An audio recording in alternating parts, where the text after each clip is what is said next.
Welcome everyone to Dr. Allott's Optimizing Brains Connectors group.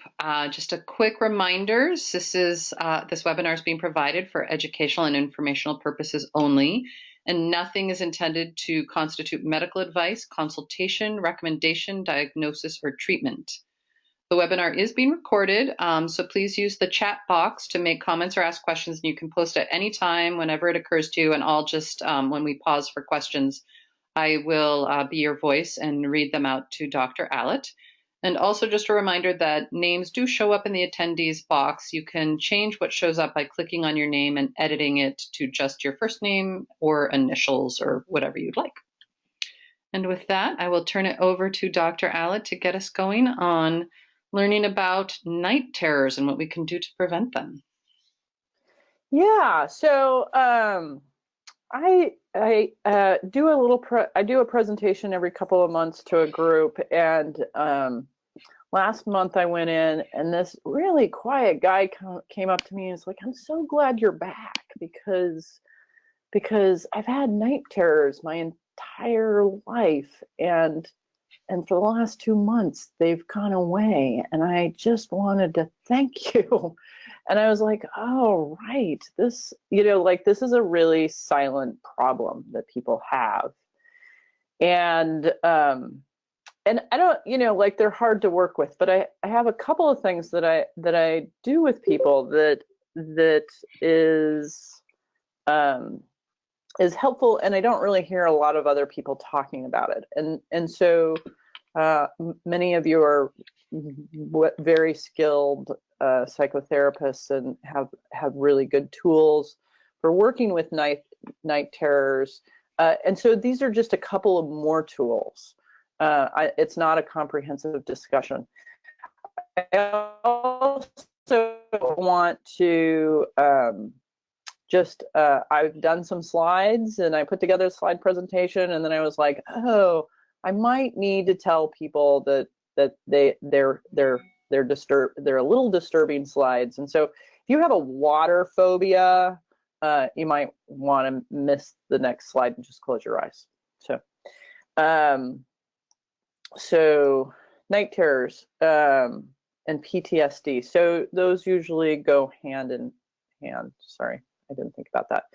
Anyway, so we're past, for those who've closed their eyes, for water phobias, we're back to a pretty neutral slide. So let's just for a moment use this diagram that I often refer to think about different ways of approaching night terror. So generally speaking, first of all, night terrors in children are normal.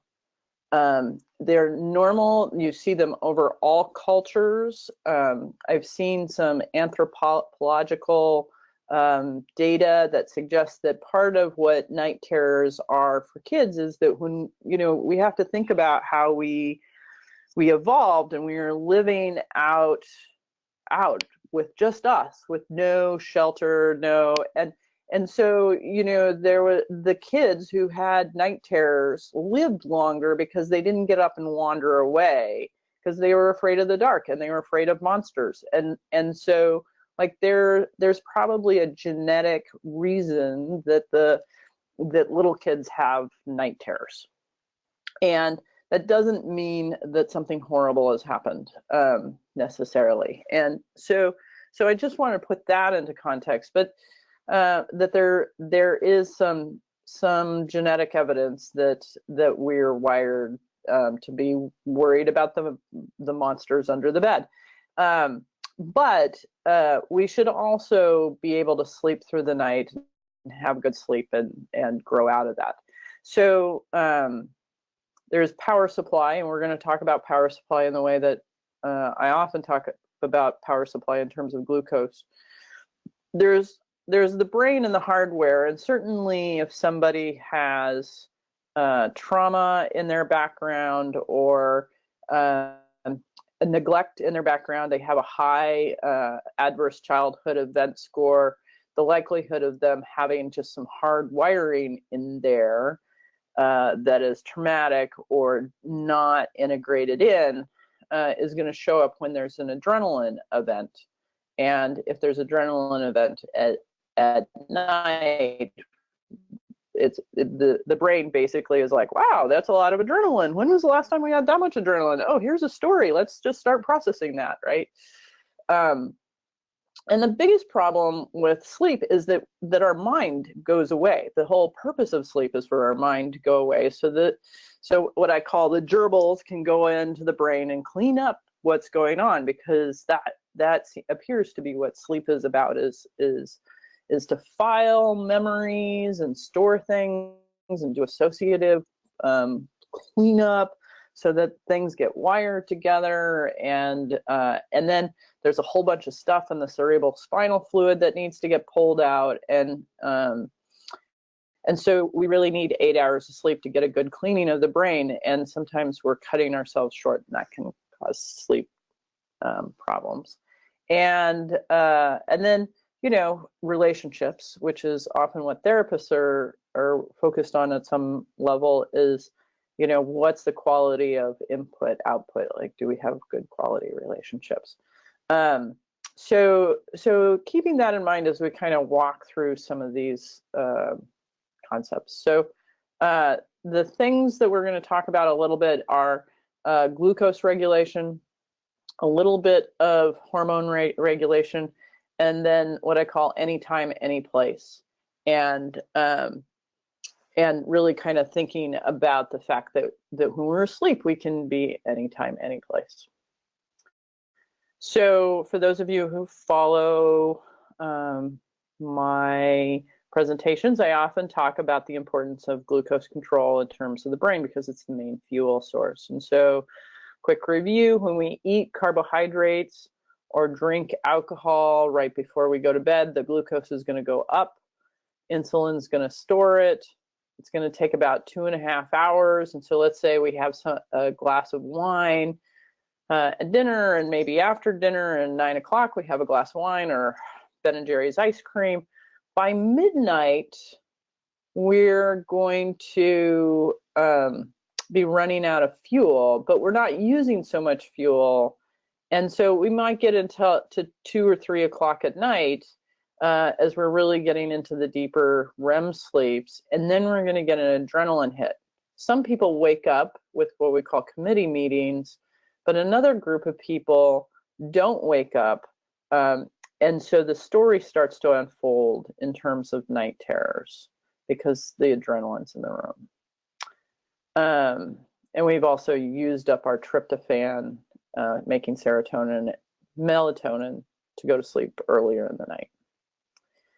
So my big shtick is always eat protein. And so this gentleman who came up to me and was telling me about that his night terror, his lifetime night terrors went away because he ate 2 slices of turkey before he went to bed. And it was just enough to give him a long supply of glucose, so a slow burning supply of glucose made from the protein, so that he could not get that adrenaline hit. And for a long time, because the night terror, he didn't tell me the content of the night terrors, but he initially started drinking because he was afraid to go to sleep, and then worked himself into a pretty big addiction, which is common. I've seen that with a lot of women. People get afraid to sleep, and so they get anxious to go to sleep, and so they start drinking because they're anxious to go to sleep, and so they drink themselves into drunk, and then they fall asleep. But then that actually makes the night terrors worse. And so if you're working with somebody who is having nightmares or night terrors, and how I distinguish those is nightmares. When I have a nightmare, I kind of wake up and I'm like a little disoriented and a little like my heart's beating, and I was like, oh, wow, that was a lot of running, and I kind of have this like place that I just run, and somebody's chasing me, but I've never, I never see who they are, but I'm convinced. Or I have this other nightmare where I'm a doctor and I get this notice that I didn't finish high school and I have to go finish a semester of high school. That is also a nightmare, but it doesn't make me afraid to go to sleep. And so that's kind of the distinction I make between nightmares and night terrors. The other thing that's really helpful is sort of lizard brain treats. I was speaking with a woman who had had significant childhood trauma and is in recovery for addiction, and she has a pretty significant history of night terrors, and she actually purchased a little refrigerator and put right by her bedstand and keeps old Walla protein shakes in there. And whenever she wakes up to pee or something like that, she just takes a swig of the juice or the Odwalla shake, and that slows down the night terrors. It doesn't completely stop them, but it gives her a sense of control over that. And we'll talk about the significance of the refrigerator in a little bit. Let's talk about sleep rituals. Some of you are working on this with your clients, and it's really part of the hardest part of working on sleep with people and sleep challenges with people is our hormonal system is the messenger system of the body. And so it tells all of our cells, hey, this is what we're going to do now. We're going to, like this morning, because I'm still adjusting to the time zone, like not all of my cells are getting the signal that it's time to get up. And usually I'm one of these people that sleep, and then like my eyes pop open, bing, and I turn on NPR and I want to go, blah, blah, blah, blah. Like all these things are going on. Like I wake up and I'm already caffeinated, even though I don't drink caffeine. That is not currently happening. I kind of like wake up and my one eyeball opens up and another eyeball opens up, and then they have to be closed again. Because my messenger system still thinks that night is at 2 in the afternoon here. And so as all of those cells kind of get recoordinated, I will go back to having really clear signals. This is the time to wake up. This is the time to eat. This is the time to rest. This is the time to go to sleep. And eventually bowel movements will get regulated off of that. And so it's nice to have those. What tends to happen here in America is that people have dinner, they might do a few things, then they sit down and watch 2 or 3 murders, and then they go lay in bed as this person is with their cell phone, and they play some game or look at Facebook, and then it's 3 o'clock in the morning, and they get 5 hours of sleep. So screens are a huge problem in terms of sleep and nightmares, and will add to night terrors. And so one of the things that I really try and get people to do is turn off the screens an hour before sleep. I will take a half hour before sleep. I will take just don't bring them in the room, like whatever I can negotiate. But getting cell phones out of the room really helps sleep. The other thing that's helpful is getting the CSI murder shows out as well. So I lectured on this with Pessy for years, and then realized I didn't watch the really serious ones, like I can't even name the ones that like where they really got into the brains of the psychopaths. Like I found them far too disturbing. But I had a few that were kind of like, you know, murder mystery light kind of stuff. And I was like, I wonder what happens if I just take 30 days off And what was really interesting is that that I had a detox off of them, like, because my brain was used to getting a regular supply of them. And so, and this applies with other people who have been in traumatic relationships, is that like once you get away from it, your brain's like, we need to continue practicing this because it might come back. And so like my brain was worried that like I wasn't thinking enough about murders because you know I thought about murders right before bed, which is what we could encode most. And so I went through this 2-week period or so where I had nightmares, and then quite honestly I'm pretty sure I started liking people better because I wasn't so worried that like every day I was going to run into a psychopath. And then you know the political winds changed, and so I have a bias towards our current political climate. I wake up every day and I know about those challenges, but this was sort of during the Obama administration. But it's really helpful to kind of think about how we're programming our brain, which is what are we watching or reading right before we go to bed.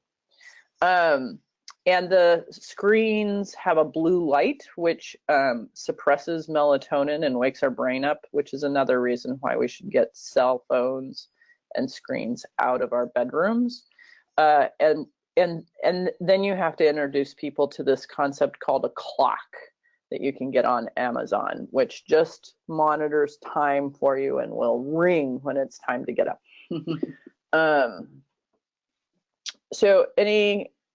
So sleep rituals, having really solid sleep rituals, particularly before going to bed. So kind of like one of the routines that happens in my house is my husband and I will play games, like card games together, and have conversation. And then I take a shower before I go to bed because that signals to my body that I'm going to bed, because I was raised on a farm and you shower before you go to bed on farms, and I've just always kept with that ritual. So my body knows that if I shower or take a bath, like we need to get ready to go to sleep. And then really paying attention to the time. There's a sleep clock, and so every 45 minutes to an hour and a half, like you're going to get super tired for about 10 minutes, and then you're going to wake up again, and catching that 10-minute period of tired. And so usually my tired period shows up at 9:30 or 11. And so like if I'm not ready to go to bed at 9:30, I know that I need to do low-lying activities until about 10:30 so that my head is on my pillow at 11. And then I'm like, oh. So those kind of rituals really help.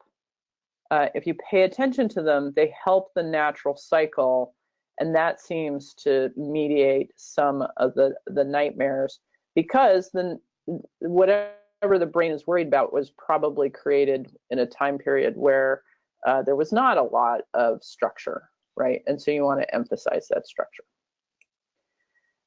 So let's talk a little bit about what the original genetic programming assumed. The original genetic programming, we existed before fire, and so like fire was, was the new cell phone 100,000 years ago. But then we had like this amazing diffuse light. And so we didn't have complete darkness. I mean, we did occasionally if it was cloudy, but really it didn't happen that much. And the other thing is we didn't sleep alone. Like we kind of slept like these sheep do. And there's really good historic evidence. Notice that almost all of them are touching somebody else. And there's one that's kind of watching things. And I was reading some anthropology around sleep, and it was interesting because if you take a group of about 35 people, which is what we kind of grouped up as, you would have some elders, you would have some adults, you would have some women with children, and you would have some adolescents. And with those groups, you kind of covered all the hours of the night. So the adolescents don't want to go to sleep until like 3 o'clock in the morning. So great, they get to stay awake and make sure that no lions come and eat us, and that the fire is banked, because they naturally want to stay up. And then the elders tend to get up early and not sleep as much, and so they get to cover the early morning hours. And then they're, the adult women who are waking up and feeding babies, and and so there was things happening at night that made sure that the predators were not getting so close and that we were protected. And then recently I was watching, they have PBS has a show on how humans entered into civilization. And I can't say the name of the town that's like 6,000 years old. It's the first structures that we know that humans lived in.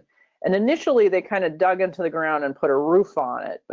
But the first time they built walls, there was no doors or windows in those walls, and you entered through the roof. And I was like, how interesting that they didn't put in doors. And they didn't say this is me, but like, if I am moving, like if all the other humans around us are living in nomadic tribes and are hunter-gatherers, like, and I'm worried about sleeping at night, and they would build these like 8 by 8, 10 by 10 rooms that it appears that 6 to 8 people were sleeping in.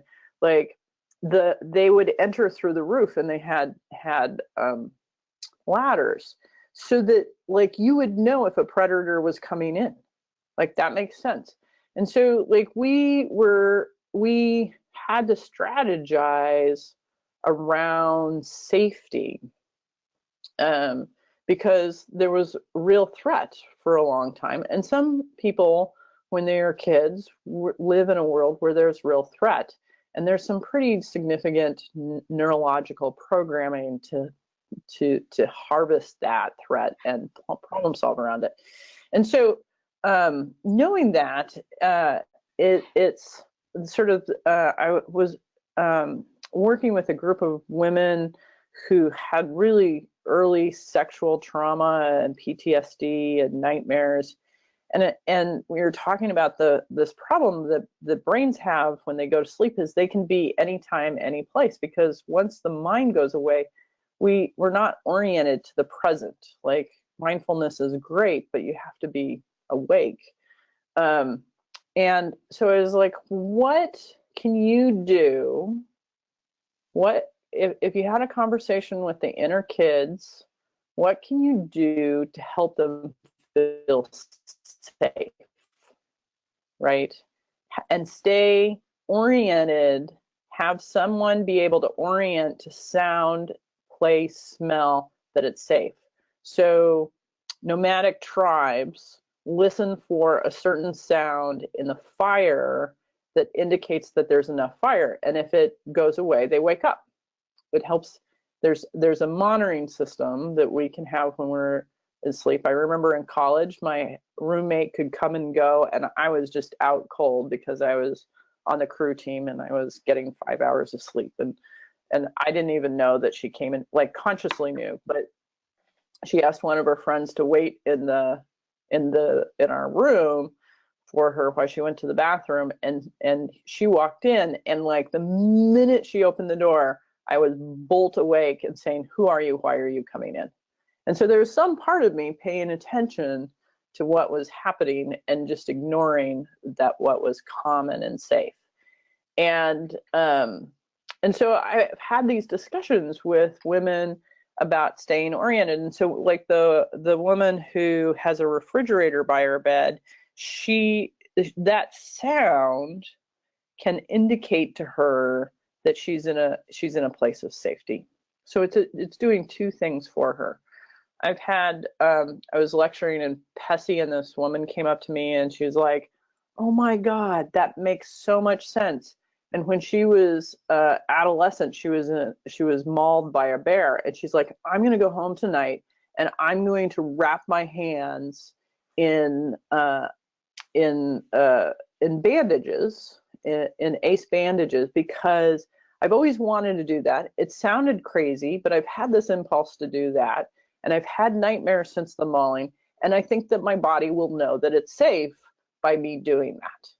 And I have seen that a number of different times.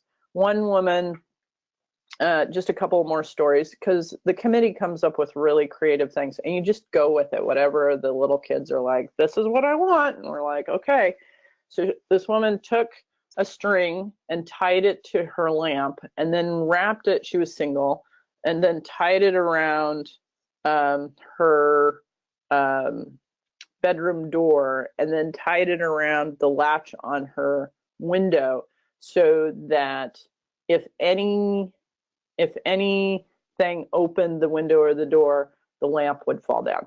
And she just did that every night for like 6 months. And then she kind of forgot to do it for a couple of days, and she slept fine. And every once in a while, the night terrors would come back and she would do it again.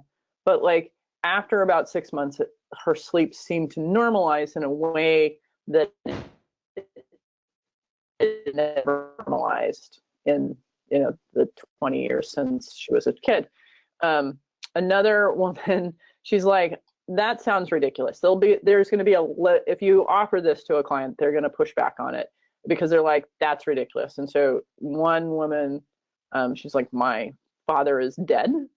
I am married to an amazing man. We have a dog. We have guns. Like the door is locked. We have an alarm system. Like they're like, and I'm like, yeah, but all of those things, except for the husband, like you can't track in your sleep. Like those are conscious facts, not unconscious facts. And I'm like, what does the committee want to really feel safe in your sleep? Like just go contemplate that in the next 2 weeks and then come back and we'll talk about it. So she comes back and she's like, I want a padlock on the door. Like I want a deadbolt on our bedroom door. I'm like, okay, go ask your husband. And she's like, he's going to think I'm crazy. And I'm like, at this point, he doesn't think you're crazy, because she was still really managing this PTSD from childhood. And he was a really sweet man. And she's like, okay, yeah, you're right. So she goes and makes the request. And he's like, no problem. I'll just put a deadbolt on the door. And it had locks on both sides. And he often went to bed later than her. And so he would just unlock the deadbolt and then come in and lock the deadbolt. And like for the first time, she slept through the night. And so for about 6 weeks, that was going great. And then he came in, unlocked the door, went to the bathroom, because there was a bathroom in the suite, but forgot to lock the door. And she like woke up and was like, you have to lock the door. So some part of her was monitoring for that level of safety. And again, she did it for 6 months, 9 months, and then she wasn't as attached to it and was getting a lot better sleep, was being able to do a lot better psychotherapy because her brain was more stable because she was getting better sleep. Any questions about that? Or is anybody using something similar to that?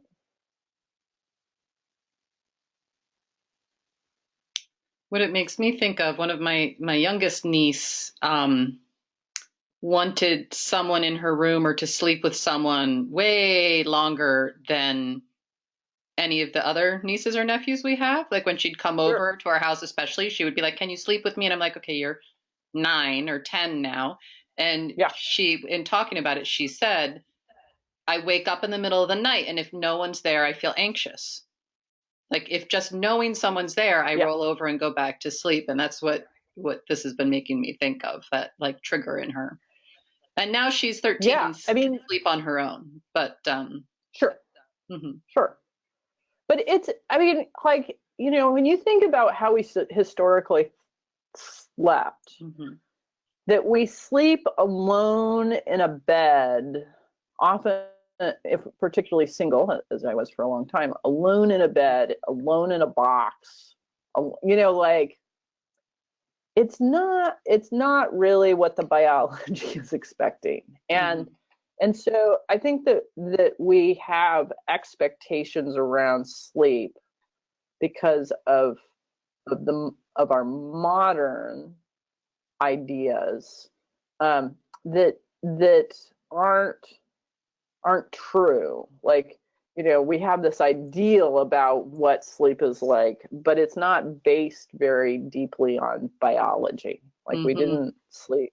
There's lots of evidence that in the 1400s, 1600s, when we started writing, that people would sleep 4 hours, they'd get up, they'd bank the fireplace, they'd do a little writing and thinking, but with low light and no technology beyond piece of paper, and for about an hour, and then go back to sleep. And not sleep 4 more hours, but like sleep 4, 5, 6 more hours, because the sun, like, they're not doing anything until the sun comes up. And so in the winter, getting a lot more sleep than what we're doing. And so, like, part of this discussion is to like give people permission to do whatever it takes to get good sleep, to get good quality sleep. And one of the things that, and now I'm going to break my rule about the cell phones. One of the things that's really nice about cell phones is they have these sleep apps that you put underneath your pillow, and it monitors how wiggly you are. And so you can get some pretty good ideas on what the quality of your sleep, and it'll rate the quality of your sleep, because people come in regularly and they're like, oh, I'm not sleeping, I'm crazy because I'm not sleeping. I'm like, so let's go do the sleep app. And really what's happening is they're getting 3-4 hours of really quality sleep. And I knew that they were getting quality sleep, because if you're really not sleeping for weeks and weeks, you're outright psychotic. And they were outright anxious. Those are two different things. So they were getting good sleep for 4 or 5 hours. And then for the rest of the night, they were just floating near that surface of waking and sleeping and waking and sleeping. And so their conscious brain is remembering being conscious, but then they would actually go back into superficial sleep.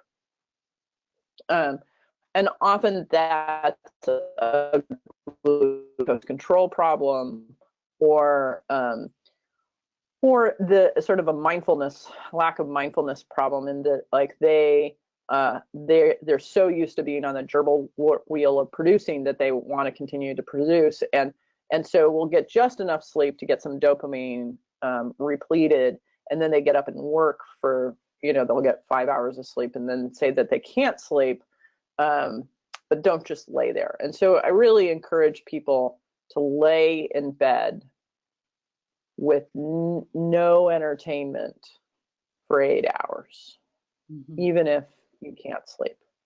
And some people can get up and make a list of, like, these are the things that I need to go back and think about. That can be okay, but no more than a list. Get some food, get some beads. So part of the brilliancy of having the religions and having prayer is that you get in control of your left hemisphere. And so I was raised Catholic, and so Our Father who art in heaven, hallowed be thy name, thy kingdom come, thy will be done on earth as it is in heaven. When I'm saying that over and over and over and over again, like, my left hemisphere can't talk to me about whatever it's worried about. And so it's a way of practicing mindfulness by putting in something until the brain just relaxes its hold on that obsession. We do have one comment that says the discussion so far makes her want to connect with 2 clients to share some of these ideas and tools, and that her own committee uses her husband's breathing to calm. Like, that's the calming factor. Yeah. Right. So, like, that, I'm glad that this is helpful for 2 clients, and And it would be an interesting discussion on like, are people aware of what they're queuing off of for safety, right? Like, because we're all queuing off of something for safety. So I'm glad that this is a helpful discussion for people. So again, how do we stay oriented to the present moment? And I didn't quite move the slides forward enough, but like, how do we anchor in the Chinese medicine? They have this concept where dreams is about the hun, which is the spirit of the liver, and the liver is about making plans and taking action. And the idea is that the hun should settle into the body and rest at night. And when we have dreams, we're off floating somewhere, right? So like the other night I dreamed of a friend of mine, and so the Chinese would believe that my hun actually went to my friend's house and then we played together, right? That was there. But that's kind of what that feels with, like it's anytime, any place. And so, you know, what do you need to anchor that spirit? And it's all the things that we've been talking about, and that like nutritious food makes a difference. Protein-based foods makes a difference. Clearing the emotional cobwebs makes a difference in terms of just staying anchored in our beds. The other thing that's been really helpful is to get swaddled in. And so when this works for me is when I have been doing way too much, and my nervous system, when my vestibular system gets off, I can use proprioception to help settle my brain. And I have a sheet that's just super soft, and I just stand up and I wrap it around myself, and I like get it all tucked in, and just having that pressure touching me like helps me go to sleep, you know. And I think that it's just a really old reflex from, you know, being wrapped in the womb, and that's why we wrap kids and swaddle them, is so that their nervous system can relax. And the other thing that that people have been telling me about is they now have weighted blankets. They're a little pricey. They're like $150, but you know, being on a insomnia medication adds up too. And they've got like little beads in them, light that create the weight, but they're distributed evenly, so it just creates this really heavy blanket, and that really helps. I have a lot of several friends with young, you know, like 8-year-old kids who really just need the pressure on them so that they stay down in their bed to sleep. One person says that their mom made one, I assume, a heavy blanket for her anxious stepsister, and that it really helped us sleep. Yeah, because we just, and I think that it's important, if you're working with somebody who's anxious about sleep, to just normalize that that's okay. Mm-hmm. Like, I think that you know, in the pressures of parenthood, like when a kid is like, oh, there's a monster in the closet, and we're like, there's no monster in the closet, go back to sleep, like stop being ridiculous, rather than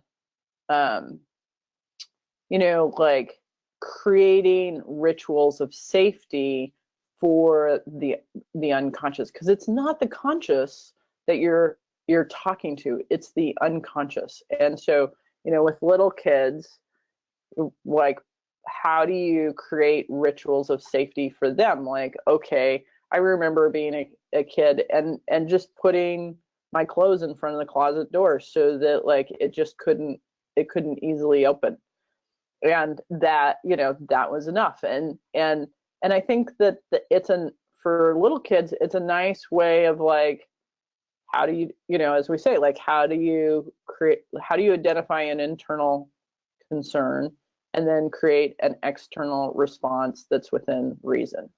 And maybe it's not sleeping with a 10-year-old because like sometimes they're wiggly and you're not going to get any sleep, but getting a bear, or getting so think of safety in terms of sound, so like white noise, scent. Some people have used smells like lavender to orient themselves. Touch is helpful. Those are and then symbolism, and because like the woman who was doing the string thing, like there was no sensory thing that was triggering her, but she knew that it was true. And so, but it takes a little bit to help people have that conversation, but it's a great conversation because like then for people who have sort of differentiated kids, that they get a say in how the room's going to be set up, helps them get unlocked from 20 or 30 years ago. So that's kind of what I want to talk about. Questions or comments or additions or. I'll just say, while we're waiting for people to type other things in, when you were talking about the weighted quilt or blanket, it made me think of, we were given a homemade quilt, and oh yeah, it is so heavy, even though it's pretty thick. Like, I don't know exactly what, I mean, it's not, I know there's nothing, it's just fabric, but I do wonder, like in sort of like the olden times, just the bedding probably weighed more than it does now. And so it was sort of like built in without being conscious, without it being a conscious thing. So it's interesting now that we're maybe at the point of bringing it back in a more specific way. Yeah. So if I've happened to have tried to move a buffalo rug, a rug that was made from the hide of a buffalo, and like that's heavy. Like that's like 50, 60 pounds heavy. And, Native Americans used to sleep under those heavy blankets. And the other thing to just sort of think about, and this isn't hard research, this is sort of Kristen's quacky putting things together kind of thing, but I was reading an article on serotonin receptors and seasonal affective disorder. And so there are serotonin receptors that downregulate in the winter, and they're associated mostly with neuromuscular junctions. And I was just like, weird. And I was like contemplating that and just sort of holding that. I'm like, why would we have serotonin receptors that downregulate in the winter and upregulate in the summer? And so this is my theory, not backed up by anybody, but in the winter, we're going to sleep more close to people, right? Because we're going to be in little tiny spaces for many hours at the time, touching people. And so we needed to downregulate the receptor that everything's going to be okay, because like everything's going to be okay is literally pressing upon us, because if we're with our family and tribe all in a little space, the likelihood that everything's going to be okay far exceeds than if we were out in the tundra freezing to death by ourselves, right? And so the serotonin needed to downregulate under those conditions. And so, but now we're in different neurological conditions where we are not sleeping on top of our family in the winter time, and in fact we're sleeping alone, and it's dark, and we don't know that everything's going to be okay. And so kind of playing around with people who have seasonal affective disorder and having them really have more weight in their sleeping, more physical contact. I've only had 2 or 3 patients, but I play around with that concept, and it seemed to help with one. The other one of them was just a really hot person, and so she didn't want more contact or more weight. But anyway, I play around with those concepts. Interesting. Thank you so much for joining us. If you have any topics around anxiety or depression or fatigue that you would like me to put together a discussion about, I would be happy to. Or if you have a clinical question, you can always email it in, and I will bring some salient points forward in the connectors group. Have a good day. Thanks.